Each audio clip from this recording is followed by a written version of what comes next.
What up, meatheads? This is Travis, American Butcher. This episode, I'm going to talk about the Sausage King and some linguiça. Ryan is going to talk about jointing techniques to help you break down a carcass. And David is going to talk about what goes into pig's feed and sometimes rendering. And lastly, happy Halloween. Hope you're safe, hope you're having fun, and hope you're eating tons of candy. Please enjoy this episode. Maybe listen with a friend.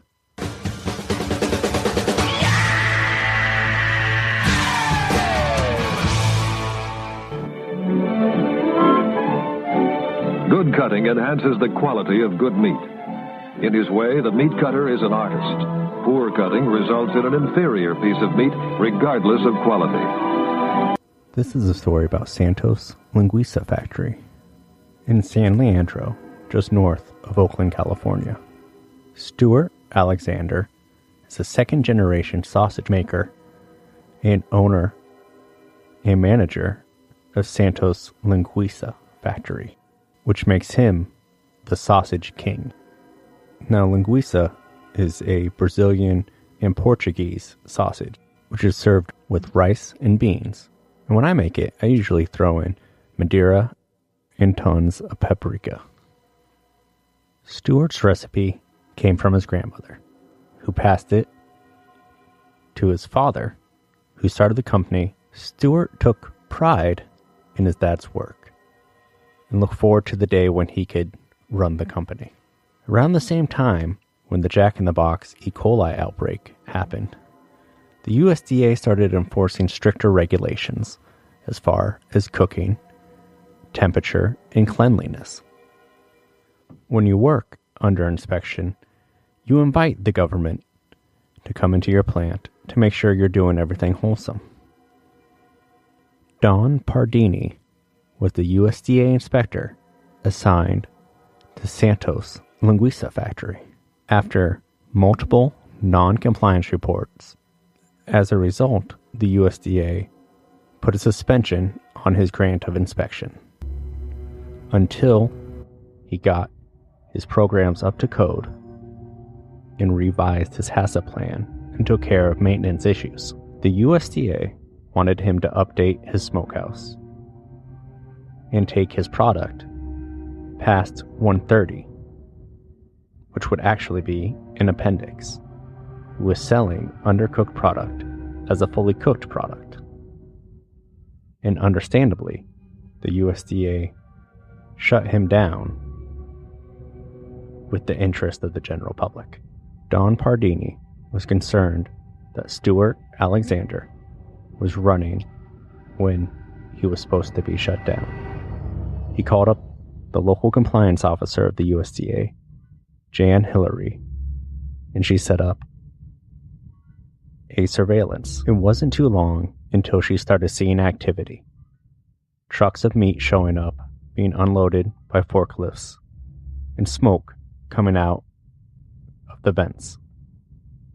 Employees showing up, and product being shipped. On Monday, June 19th, Jean decides to pay Stuart a visit at the factory. He's been here before. When she enters Santos Linguiça, she gets a cold welcome from the new secretary, Brooke Silverstein, who informs her that Stuart's really busy and can't see anyone at the moment. Jean insists and says she's not leaving until she talks to him. Stuart comes out, already with confrontation on his mind. Jean does her best to defuse the situation and says, "Let's do a walkthrough." Stuart insists that he's not doing anything that requires inspection. Jean realizes quickly that Stuart is not being truthful with her and sees signs that he is operating and shipping and receiving and doing production outside of compliance of the USDA. In her opinion, the food safety system has broken down. Stuart lets Jean know exactly what he thinks of the USDA and what she and the government can do. But she has brought along California State Safety Officer Earl Willis. Willis, being a great mediator, defuses the situation and calms Stewart down to the point where he shook his hand. This is likely because Stewart didn't like being told what to do by a female. He was an old-school butcher with machismo and a bullshit attitude. Stewart's father, Tweety, started the company 79 years prior and was beloved by the community and was a member of the community. A lot of people referred to Stewart as the knockoff or Walmart version of his father, that he couldn't shake living in his shadow. Most of Stewart's life, the factory was successful and thriving. And when he took it over 7 years prior, it's around the time that supermarkets and big box stores, in his opinion, started pushing away the little guy, and they were not selling a quality product, just making a cheaper product. He grew resentment towards the food system and the people who enforced their rules. He saw all this as a personal attack on himself. He went as far to install video surveillance to document the harassment of the USDA and made a billboard to put outside his company that read, "To our customers, the USDA is coming into my plant, harassing my employees and making me throw away product.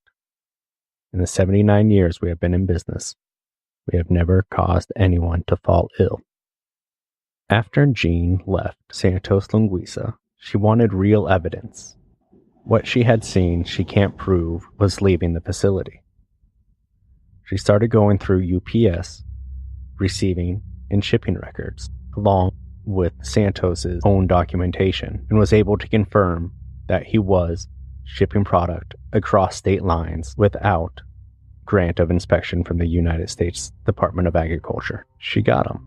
She was going to shut him down with 2 California State Department inspectors, Bill Shaleen and Earl Willis, along with Tom Quatros of the USDA. When they arrive at the factory, they find Stewart is nowhere to be found. He is late because he is overly tired from falsifying government paperwork to not implicate him in any wrongdoing. They are shown around the facility by Joe, the head butcher.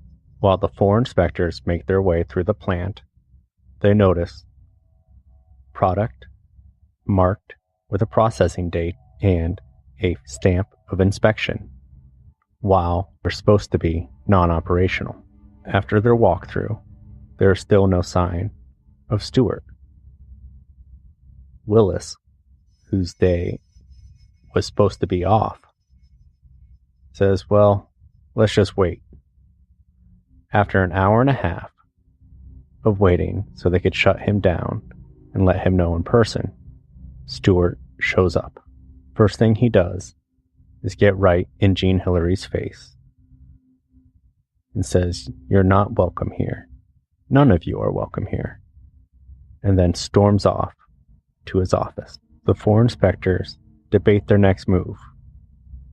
Tom Quatros decides he's going to go outside and call the local police for civil assist to bear witness to what they are trying to accomplish. While waiting for the police to show up, Stewart is in his office talking to his receptionist. She's saying, "They're trespassing. Stewart, why don't you get your gun and fire a warning shot in the air so they know you're serious to get them off your property?" While Stewart is thinking about what to do, Earl Willis goes outside to wait for the police. At this time, Tom Quatros comes back inside to join the other 2 inspectors. After some time waiting, because the dispatcher viewed it as a go-slow, non-urgent issue, Stewart calmly leaves his office and goes up to the group of 3 and engages with them. He pulls out a handgun and shoots all 3.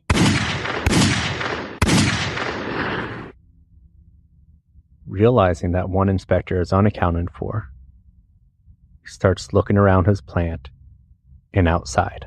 He finally catches up with Earl Willis, who is already fleeing from the facility. He empties his clip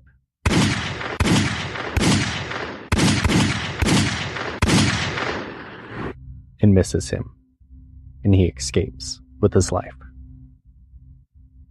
The secretary heard all the commotion and run past the 3 dying inspectors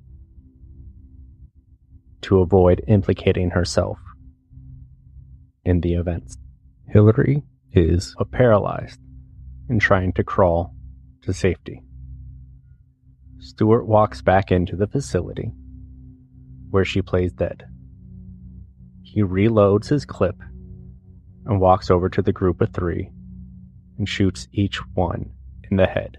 Jean Hillary, 56-year-old grandmother, Tom Quatros, Bill Savine. Stewart Alexander was sentenced to death in February of 2005. December of 2005, he died of a heart attack on death row in San Quentin. Now Ryan is going to talk about jointing techniques that help you break down a large piece of meat. This is the story of a real-life serial murderer that committed crimes through the 1970s and 1980s in the United States and was eventually caught and prosecuted.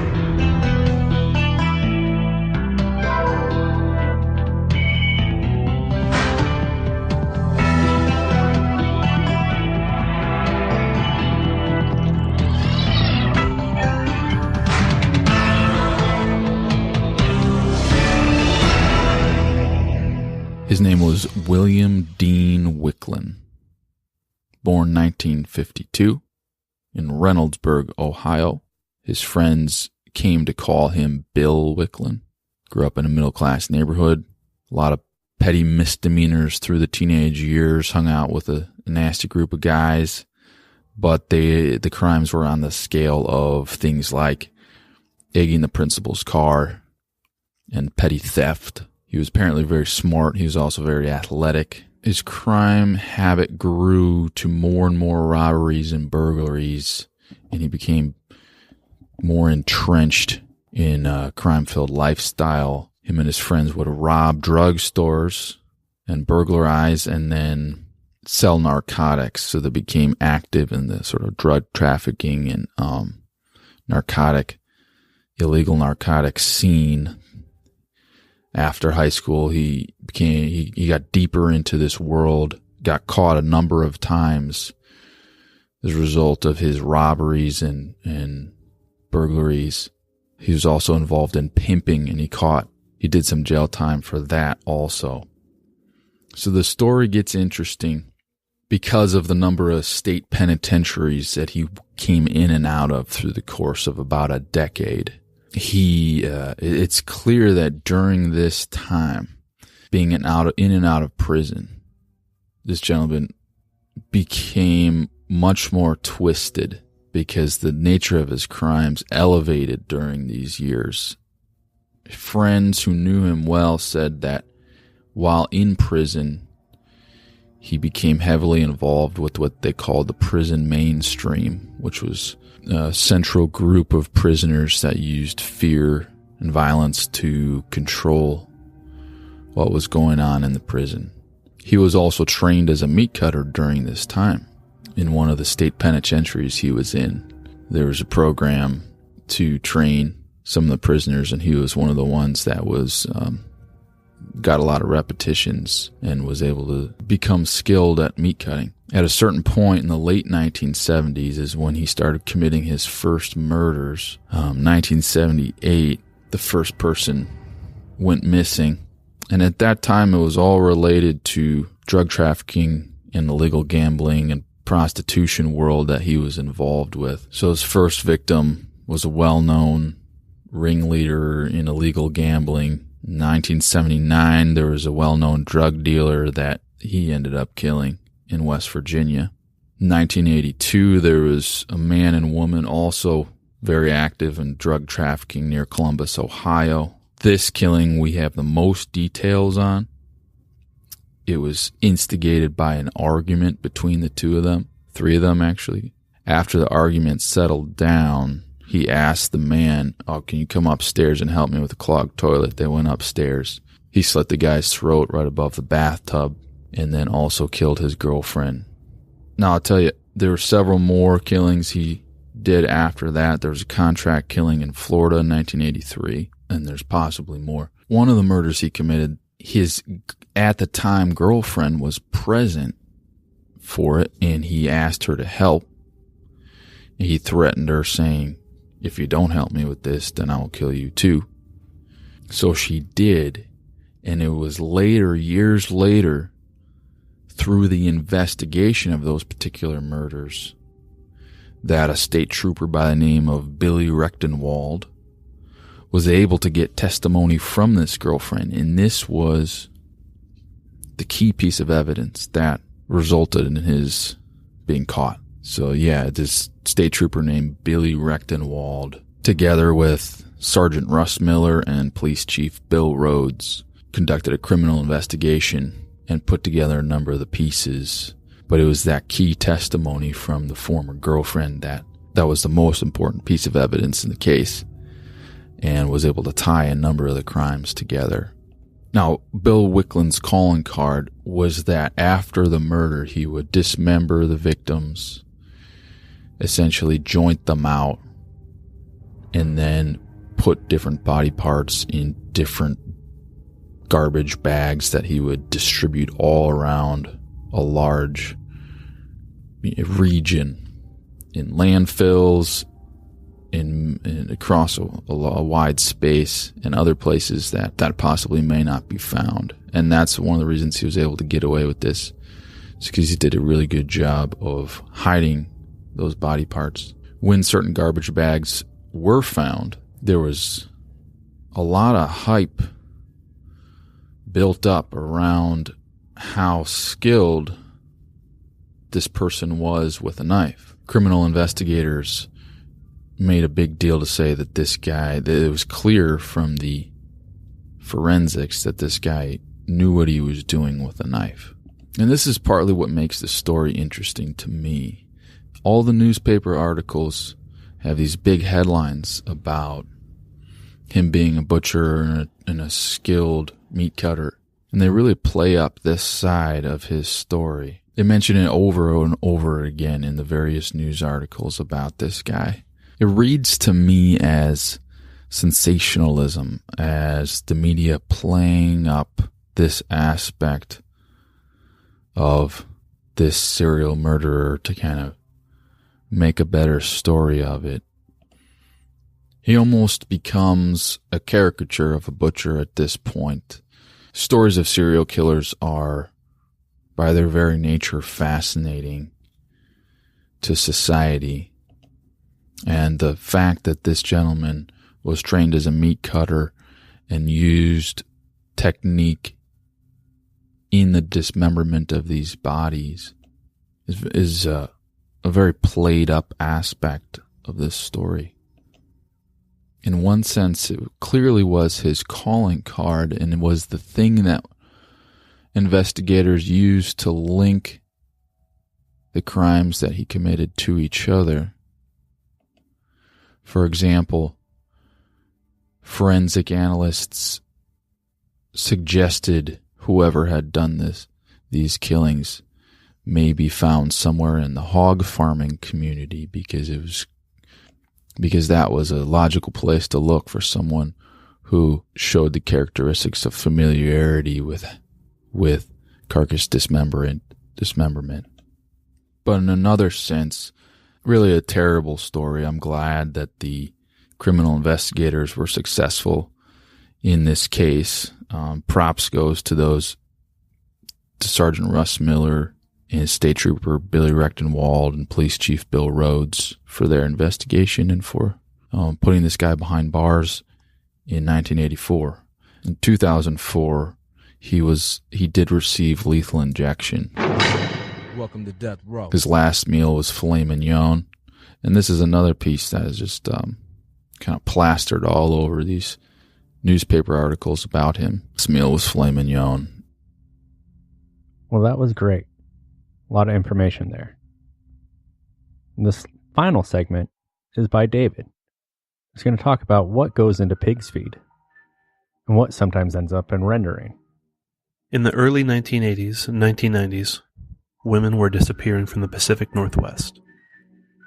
Somewhere between 50 and 90 young women were picked up in and around the Seattle area. They were murdered by the infamous Green River Killer. He dumped their bodies in wooded areas around the I-5 corridor in the Green River. For over 20 years, Gary Ridgway went on killing.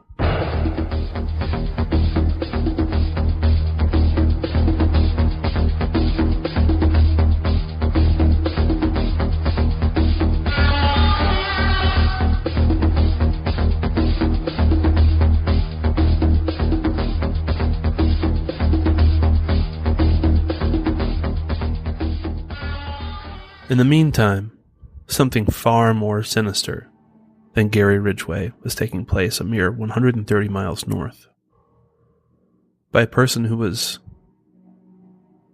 aware of Gary Ridgway, the Green River Killer, aware of the amount of death that he had brought, and wanted to challenge his record. Perhaps it's because of the focus of the public on the Green River killings. Perhaps it's because of the victim's place in society, but up to 49 women, maybe more, mostly teenage runaways, sex workers, and drug addicts, went missing from the downtown east side of Vancouver in British Columbia, Canada, between 1983 and 2002. Many of these women's DNA ended up being found in the sties at a local hog farm and slaughterhouse, owned by David and his brother Robert Pickton. They were local millionaires who lived in squalor, and Robert had an IQ of 86, somehow managed to elude the police for decades. Here's his story. Robert Willie Pickton was born October 26, 1949. He had a brother and a sister, David and Linda, and grew up on his family's hog farm.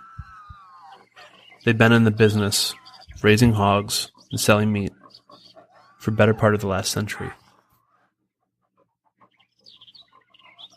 The farm was located in Port Coquitlam. It's a small blue-collar town just east of Vancouver. Robert Pickton's grandfather settled with the family there in 1905 when he bought a large parcel of farmland. He passed this land on to his children. Robert's mother and father eventually took control of it, and his mother ran the family meat business. She was a particularly tough and strict woman, callous, as described later by a family friend. The boys, David and Robert, were expected to be put long hours on the farm outside of school, slopping pigsties, cleaning the kill floor, disposing of carcasses and viscera. Robert had a particularly difficult time in school because, being the oldest, he had to work before and after school, rarely getting breaks for things like homework, socializing, or upkeep of personal hygiene. He was known as being stupid, stunk like pig shit, and was socially awkward. His mother even instilled in him a special fear of bathing, particularly by showering. No one knows why. There's a story, as reported by the Toronto's The Star, Canada's largest daily newspaper. They report that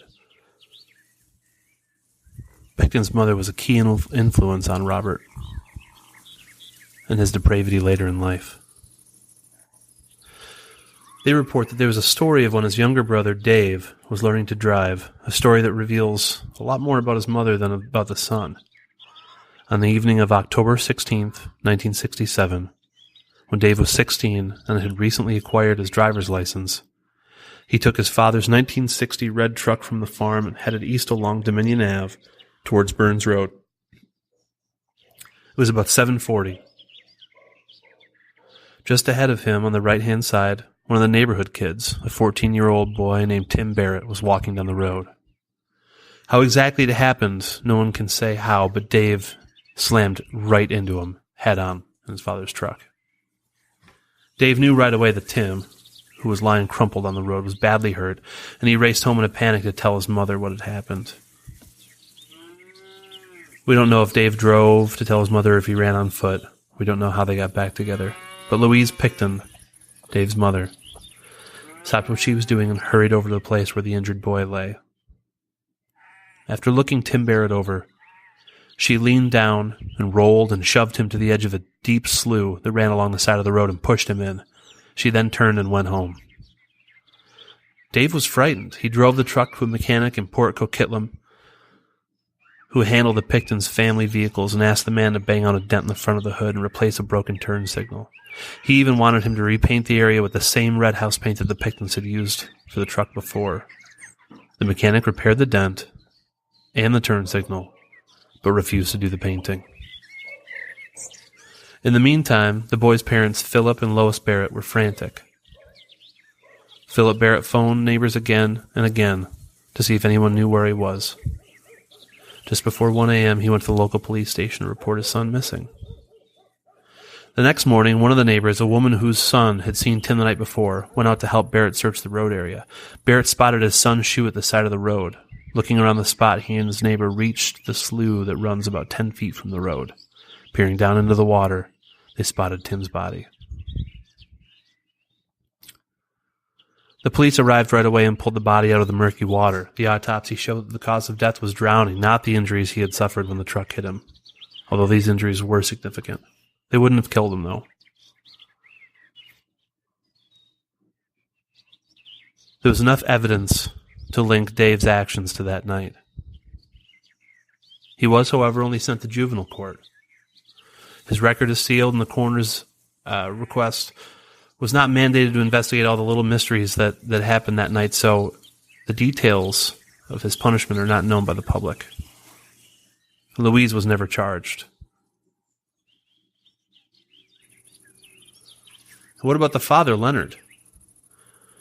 He, according to family and friends, had very little influence on his children. It was often away from the home. Dave and Robert inherited the farm in the late 1970s after their parents had both died. Eventually, after working the family farm and odd jobs for many years, Vancouver began expanding and land value rocketed up in the area around the farm. The brothers began selling parcels of the farm and ended up with over $9 million from developers, while subdivisions and big box stores popped up all around them. The pig farm and slaughterhouse stayed standing. By 1992, they had transitioned from pig farming to keeping hogs as more of a hobby. Robert had a salvage business, and his brother had a demolition and construction business. In 1992, Dave Picton was convicted in criminal court for assaulting a woman in a trailer at one of his construction sites in Burnaby, British Columbia. He pinned her up against a wall, and the only thing that stopped him from raping her was a co-worker coming around.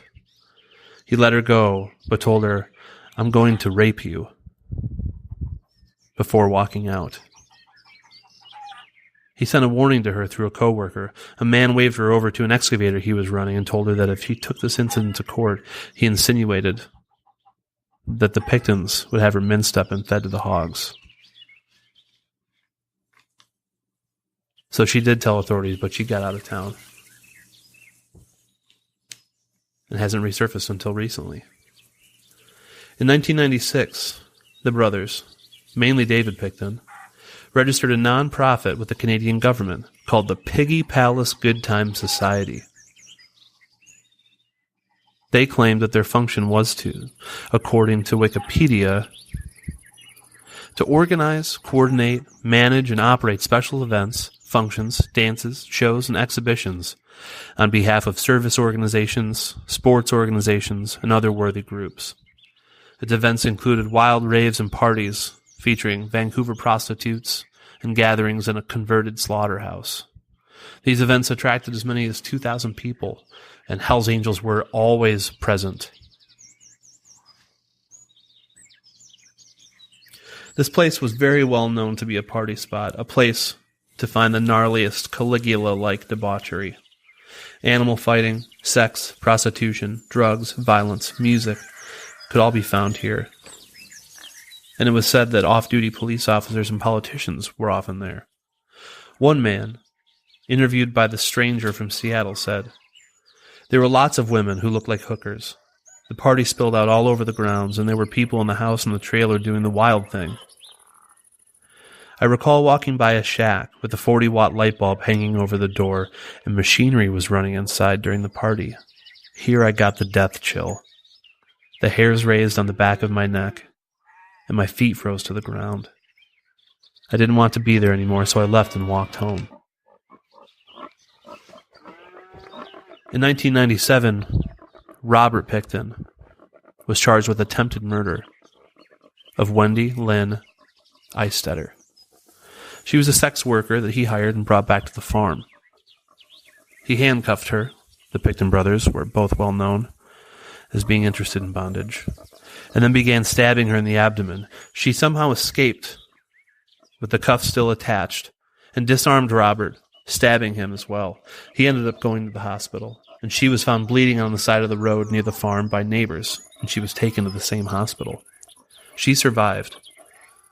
Robert was arrested but released on bond. The charges were later dropped because she was known to be a drug addict and a prostitute and was therefore a non-credible witness according to the prosecution. Around the same time, the Picktons were in court for zoning misuse. The Piggy Palace Good Time Society violated the agricultural zoning of the farm. After a New Year's Eve party, on December 31st, 1998, they were banned from gatherings, and they lost their nonprofit license in 2000. The police were to apprehend anyone involved in any sort of gathering on the property. In 1999, police received a tip from a former worker about the farm, about a freezer that potentially contained the remains of human beings. In 1998, shortly before that, a man named Bill Hiscox gave the police a tip. He was a drug-addicted widower. He'd gotten a job working for the Picktons after a concerned relative of his began helping him find a way back to his feet. This relative was Robert Pickton's on and off again girlfriend, and she hooked Bill Hickton up with the job. After the stabbing of Wendy Lynn Eistetter, Hiscox knew for sure what he had already suspected. Robert Pickton was a murderer. He told detectives, against his better judgment, about the missing girls and their belongings that were still found on the farm. He had noticed women who were with Richard that he would pick up in town often ended up reported as missing. He knew that he often picked up prostitutes, and he knew that there were things going on after hours in the buildings on the farm that he couldn't explain.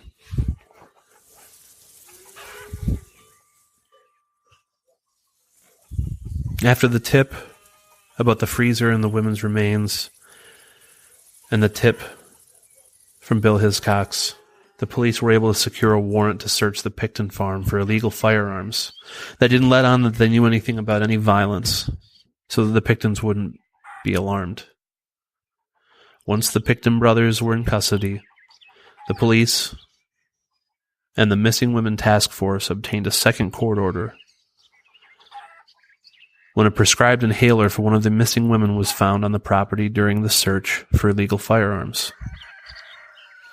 The next day, Richard was released on bail after being charged with storing a firearm against regulations and possession of a firearm without a license. He was put secretly under surveillance at this point. He still had no idea that the police knew that there was some foul play involved. February 22nd, Picton was arrested on 2 counts of first-degree murder. The police had received testimony by someone anonymous that they saw Picton hang a skinned woman on a hook in the slaughterhouse. Within months of the search and excavation, the total number of charges was up to 27 murders.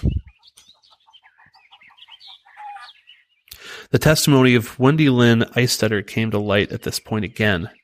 It was revealed that the night he stabbed her and she escaped, while they were being treated in the same hospital, a key found in his jacket opened the handcuff locked on her arm. The conviction was dropped again because the belief was due to her addiction. It would have been difficult to use her credibility in court.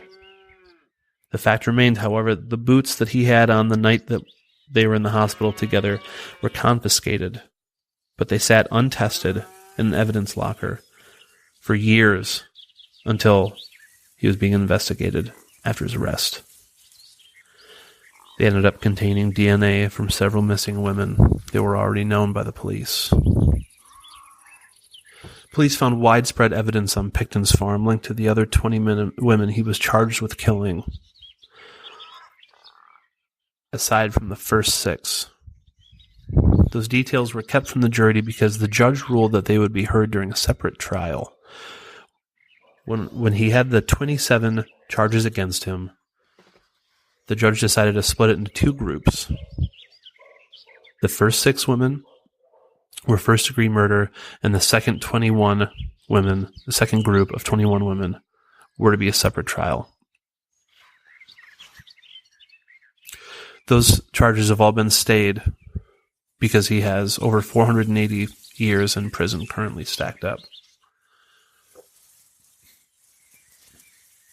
Some of the evidence that was found on the farm includes the DNA of 10 women was found on items in 2 freezers in Picton's workshop, the same location where police found the butchered remains of 2 women he was convicted of killing. Also in the freezers were packages of ground meat containing the DNA of victims Inga Hall and Cindy Felix. It was mixed with pork, put through the grinder, and distributed to visitors of the farm, family, and friends. A health warning was issued by the local government to people who would receive meat from their slaughterhouse.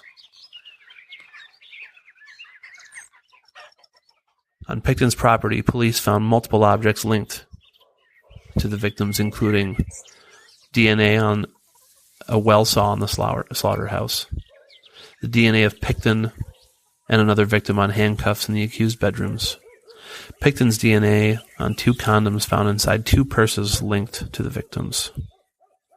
A partial leg bone was found in the cistern of the old piggery near the remains of the 2 women Picton was convicted of killing.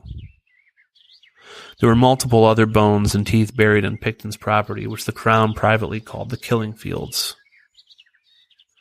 The jury did not hear about an astounding collection of women's belongings that could not be connected by DNA to any of the known victims. For example, one cluttered shelf in the slaughterhouse, close to where the police found the jewelry of several victims. There were 3 more necklaces, 1 pair of earrings, 3 single earrings, a hair tie, a cosmetic pencil sharpener, a woman's watch, and a woman's watch face, lip balm, and 2 pendants. The prosecutor also said that there was a blow-up sex doll bearing Picton's DNA found in his bedroom closet near the items belonging to the victims. They argued that the sex doll was relevant to the evidence because of the potential sexual nature of Mr. Picton's dealings with the women, but the judge agreed that the defense's position that it would tarnish his character for the jury to hear about the sex toy. The doll in question is rather peculiar and bizarre in appearance. The thought that Mr. Picton engaged in sexual activity with this item could reasonably be expected to repulse members of the jury. In my view, there is a real concern that admission of the doll would be prejudicial, as it could lead the jury to conclude that Mr. Picton is sexually maladjusted and a person of bad character, the judge said. There was another piece of evidence that would surely have tarnished Picton's character even more if the jury had ever had a chance to see it. Immediately after Picton's February 2nd, 2002 arrest, he was videotaped in the cell. An undercover officer was in the cell, and Picton not only confessed to killing 49 women, but confessed and lamented not being able to get the even 50th kill. He said that he only got caught because he got sloppy. One thing that was edited out, however, was shocking. When the undercover officer was briefly removed from the cell, Picton stripped off his clothes and masturbated in his jail cell, despite having told there was a security camera. The items police found inside Picton's trailer included a loaded .22 revolver with a big, black, Hindu-made dildo over the barrel and one round fired. Perhaps the dildo was used as a silencer, or maybe something much more perverse. Boxes of .357 Magnum handgun ammunition were found. Night vision goggles, 2 pairs of faux fur-lined handcuffs, a syringe with 3 milliliters of blue liquid inside, an aphrodisiac. There's a videotape of Picton's friend Scott Chubb saying that Picton had told him a good way to kill a female heroin addict was to inject her with windshield washer fluid.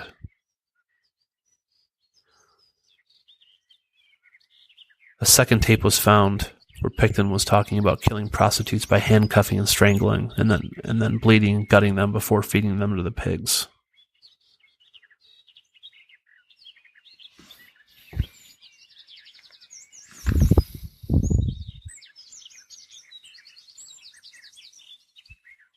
On December 9th, 2007, a jury returned a verdict that Picton is not guilty on 6 counts of first-degree murder, but is guilty on 6 counts of second-degree murder.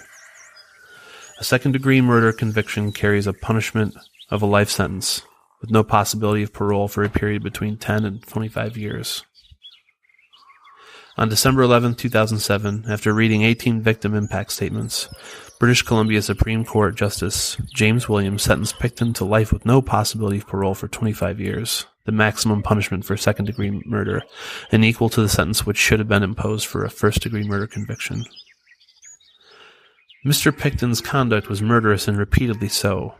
I cannot know the details, but I know this. What happened to them was senseless and despicable, Justice Williams said in sentencing.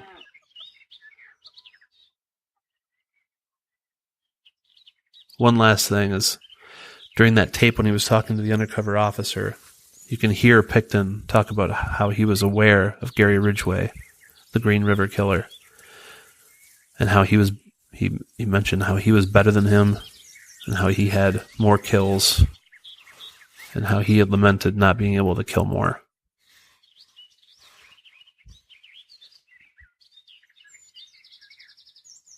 The piggery is now closed up, but it's still there. Most of the buildings have been demolished because during the excavation of the place, between 50 and 100 people were there sifting like archaeologists looking for DNA. Only parts were found, mostly because of using the wood chipper to put body parts through, and then the grinder, and then the pigs, or the vac sealer, where meat was sold or given away to customers. To this day, David Picton, Robert's brother, remains free. Even though he's known in Vancouver as an active sexual predator, and when there are sightings of him, there are posters displayed with his picture and his history. Many eyewitnesses say that David knew exactly what Robert was doing, but was smart enough to stay out of the crosshairs of the police.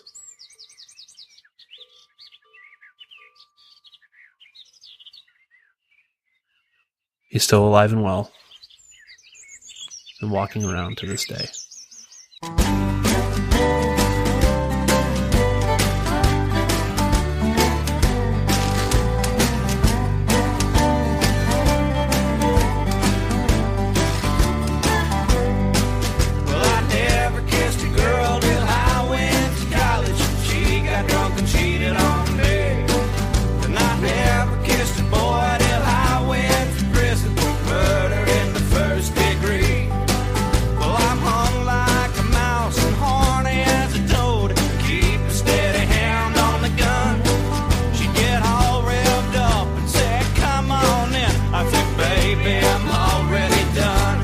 that's going to do it for this episode of the Meat Block. Hope you enjoyed it. And we're finally out of the month of October and go back to our regular scheduled show next week. If you want to get a hold of us, you could email us at themeatblockpodcast@gmail.com, tweet us at themeatblockpod, or Instagram, themeatblock. And if you want to get a hold of Ryan, he is at Gather and Break on Instagram. David is at A Farm Butcher on Instagram, and I am at American Butcher on Instagram and Facebook. And if you want to join our Facebook group, it's the Meat Block, and we have a lot of good conversation happening over there. And if you want to support the show, the best way to do that right now is to open up the Apple Podcast app and type in the word meat, followed by the word block. Leave us a 5-star review and a comment. That would be amazing. Another thing you could do is tag us or on social media at the Meat Block, or use the hashtag the Meat Block, and that would help spread the word, just like Fisher Ridge Farms has been doing, along with Hog Bio and Nick Otto 32 and many others. Thank you so much. We'll be back next week with an all new exciting episode. This song is from the Woodbox Gang, Never Kissed a Girl. And remember, keep your knives sharp, live in the margin, and keep all your fingers. Happy Halloween. College, she got drunk and cheated on me.